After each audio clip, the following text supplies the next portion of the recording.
તો ભાજપનો દબદબો યથાવત છે। સ્થાનિક સ્વરાજ્યની ચૂંટણીમાં 68માંથી 30 જેટલી પાલિકા પર ભાજપનો કબજો, મતલબ કે 50% પરિણામ આવી ચૂક્યું છે અને 50માં એક પણ નગરપાલિકા કોંગ્રેસ અથવા વિપક્ષના હાથે નથી ગઈ, આ પક્ષ હાથે નથી ગઈ। 68માંથી 30 જેટલી પાલિકાઓ પર ભારતીય જનતા પાર્ટીનો કબજો। પ્રજાએ ક્લિયર કટ મેસેજ આપ્યો છે, એક પણ નગરપાલિકામાં ક્યાંય કાંટાની ટક્કર નથી મળી।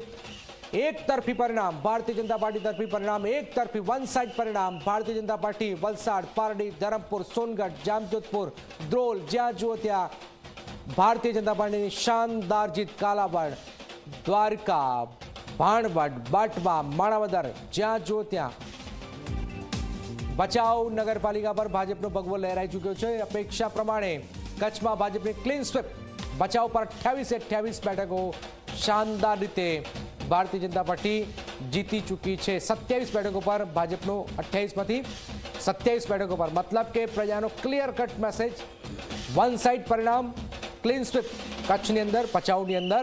आप જોઈ રહ્યા છો પાલિકાની અંદર। કિંજલ દેસાઈ અમારી સાથે છે। કિંજલજી, જે પરિણામ છે અપેક્ષા પ્રમાણે હતા, પણ ભારતીય જનતા પાર્ટી સતત જીતતું આવ્યું છે, એમાં કોઈ મોટી કશું છે જ નહીં। બધાને ખબર છે, આંખ બંધ કરશે ને બધા બોલશે તો ભાજપ જીતશે। આ શું થઈ રહ્યું છે? વિપક્ષ હજુ પણ કેટલું નબળું પડી રહ્યું છે કે એક બેઠક, એક પાલિકા હોય કે એક તાલુકા પંચાયત હોય ત્યાં જીતી નથી શકતું। એના શું મેસેજ આ પ્રજાની વચ્ચે જઈ રહ્યો છે? જો જનકભાઈ, જ્યારે સ્થાનિક સ્વરાજ્યની ચૂંટણી હોય ને, એ લિટમસ ટેસ્ટ જેવું કહેવાય। એટલે એમાં બહુ મોટા નેશનલ નેતાઓના નામ સાથે નથી લડાતી હોતી, પરંતુ લોકલ નેતાઓનું કેટલું કામ થયેલું છે જમીન પર અને કેટલી લોકોની રોજિંદી જરૂરિયાતોની જે સેવાઓ, માળખું, વ્યવસ્થા એ જળવાઈ છે, એના આધારે જ લોકો વોટ કરવા જતા હોય છે। પહેલાં આપણે જોતા કે સ્થાનિક સ્વરાજ્યની ચૂંટણીમાં કોંગ્રેસનો બી દબદબો રહેતો અને કાંટાની ટક્કર રહેતી, પણ આ વસ્તુ 2021ની જે સ્થાનિક સ્વરાજ્યની ચૂંટણી થઈ ને, એમાં નેસ્ત નાબૂદ થઈ ગઈ અને ખૂબ મોટા માર્જિનથી, જેને કહેવાય મહાવિજય, એવો ભાજપે પ્રાપ્ત કર્યો। એની પાછળના અમુક કારણો હોઈ શકે।